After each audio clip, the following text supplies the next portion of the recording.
Hello, my dear friends. Welcome back. Do you all remember the exaggerated reports from Harry and Meghan's camp claiming they had signed a massive $100 million deal with Netflix? Every single day we were inundated with media releases about the dastardly duo of Montecito's enormous deal with Netflix, and in typical Harry and Meghan fashion, the amount would fluctuate between 100 million and 200 million depending on who was putting out the puff piece. We, the public, were supposed to believe these two degenerate losers with zero talent in production, script writing, or anything to do with making a show were getting an enormous deal for their non talent just because they were connected to the royal family.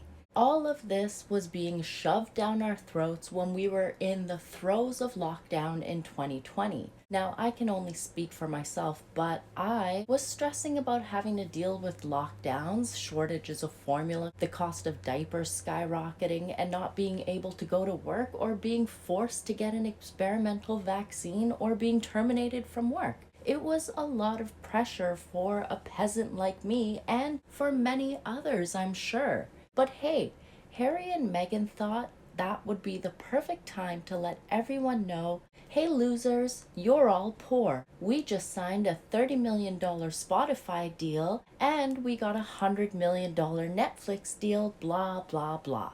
We all know Harry and Meghan lie about everything in their lives. They exaggerate every single detail and expect everyone to believe them. Tweedledee and Tweedledum always make a big song and dance about what they are setting out to do. Then they fall flat on their big stupid faces because they don't deliver.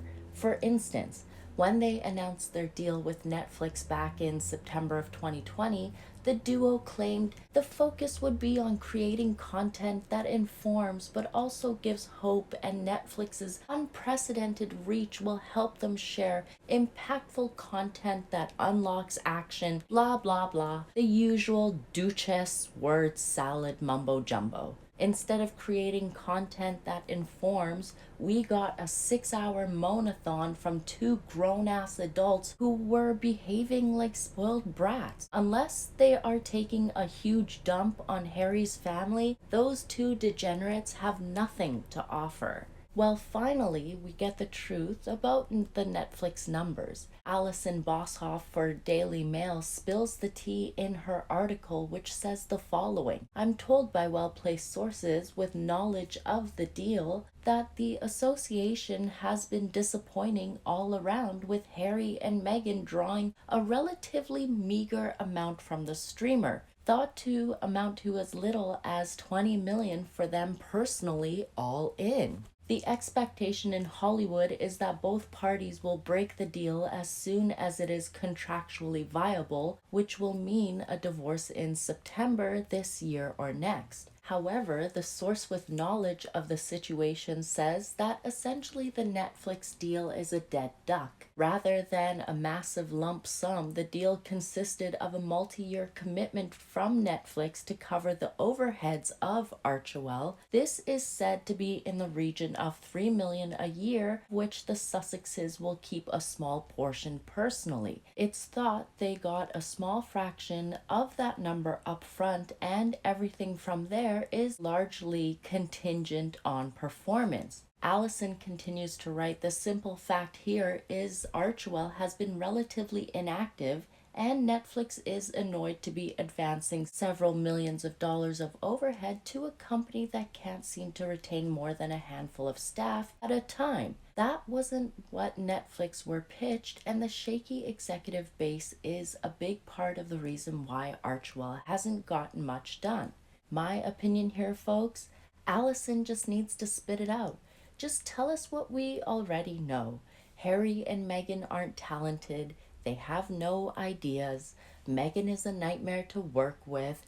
And you have two complete idiots who think they know it all when in reality they both know nothing at all. And Netflix executives were probably fed a lie by Meghan to give access to the palaces for their documentary. I cannot be the only one who knew Harry and Meghan's partnership with Netflix was kaput when they appeared in Jamaica next to Paramount Plus CEO. Then you get Harry presenting at an award show that was being streamed to Paramount Plus. I mean, what a great way to burn down a business relationship. There's also the little detail of the duo leaving out any mention of Netflix on their shiny and new faux royal website. Even more bad business etiquette, in my opinion. But what do you expect from two immature wankers named Dimwit Harry and an ex-cable TV mattress actress? These two are never gracious or thankful for any opportunities they are given. I think Harry's wife sold the emotionally stunted prince a lie that she knew everything about the industry and knows how to deal with executives. And being the dummy that Harry is, he believed his wife, a woman who was number 6 on the call sheet and was known for getting ahead by giving some head.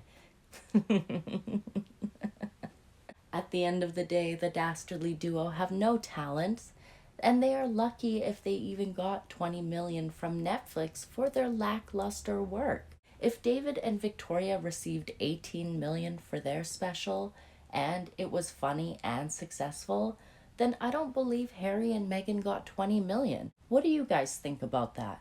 Let me know in the comments below, and also let me know if you are enjoying the downfall of the dastardly duo. Look, I'm not one to revel in someone's misery, but after how they treated the Queen and Prince Philip and the rest of their families, both Harry and Meghan can slip on a banana peel for all I care. With that said, my lovelies, I hope you all have a wonderful day wherever you are. Stay gorgeous and happy, my friends. Thanks for tuning in. Take care. Bye.